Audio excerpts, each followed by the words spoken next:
ಖಾಸಗಿ factory engineer ಮನೆಯಲ್ಲಿ ಕಳವು, ಕಾರ್ ಡ್ರೈವರ್ ಅಂದರ್, ಬೆಳ್ಳಿ ಚಿನ್ನಾಭರಣ ವಶ. ಬೊರಾಕೋ ಅಲ್ಯೂಮಿನಿಯಂ ಫ್ಯಾಕ್ಟರಿಯ ಇಂಜಿನಿಯರ್ ಮನೆಯಲ್ಲಿ ಬೆಳ್ಳಿ ಹಾಗೂ ಚಿನ್ನದ ಆಭರಣಗಳನ್ನು ಕಳವು ಮಾಡಿದಂತ ಡ್ರೈವರ್ ಇದೀಗ ಪೊಲೀಸರ ಅತಿಥಿಯಾಗಿದ್ದಾನೆ. ಆರೋಪಿಯಿಂದ ಮೇಟಗಳ್ಳಿ ಠಾಣೆ ಪೊಲೀಸರು 6.19 ಲಕ್ಷ ಮೌಲ್ಯದ ಬೆಳ್ಳಿ ಹಾಗೂ ಚಿನ್ನಾಭರಣವನ್ನ ವಶಪಡಿಸಿಕೊಂಡಿದ್ದಾರೆ.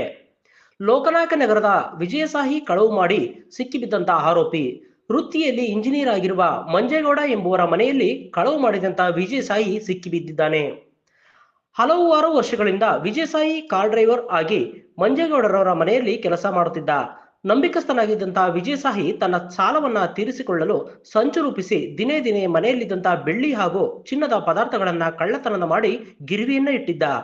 ಇದ್ದಕ್ಕಿದ್ದಂತೆ ಒಂದೊಂದೇ ಪದಾರ್ಥಗಳು ನಾಪತ್ತೆಯಾದಂತಹ ಹಿನ್ನೆಲೆ ಎಚ್ಚೆತ್ತಂತ ಮಂಜೇಗೌಡರಿಗೆ ಅನುಮಾನ ಬಂದಿದ್ದು ಕಾರ್ ಡ್ರೈವರ್ ವಿಜಯಸಾಯಿ ಮೇಲೆ 990 ಗ್ರಾಂ ಬೆಳ್ಳಿ ಪದಾರ್ಥಗಳು ಹಾಗೂ 57 ಗ್ರಾಂ ಚಿನ್ನಾಭರಣ ನಾಪತ್ತೆಯಾಗಿದ್ದು ಡ್ರೈವರ್ ಮೇಲೆ ಅನುಮಾನ ವ್ಯಕ್ತಪಡಿಸಿ ಮೇಟಗಳ್ಳಿ ಠಾಣೆ ಪೊಲೀಸ್ ಠಾಣೆಯಲ್ಲಿ ಮಂಜೇಗೌಡರವರು ದೂರನ್ನ ದಾಖಲಿಸಿದ್ದರು. ವಿಜಯಸಾಯಿಯನ್ನ ವಿಚಾರಣೆಗೆ ಒಳಪಡಿಸಿದಾಗ ಕಳವು ಮಾಡಿರುವುದು ಖಚಿತವಾಗಿದೆ. ಆರೋಪಿಯಿಂದ ಕಳವು ಮಾಡಿದಂತಹ ಮೌಲ್ಯವನ್ನ ವಶಪಡಿಸಿಕೊಂಡಂತಹ ಮೇಟಗಳ್ಳಿ ಪೊಲೀಸರು ನ್ಯಾಯಾಂಗ ಬಂಧಕ್ಕೆ ಒಪ್ಪಿಸಿದ್ದಾರೆ.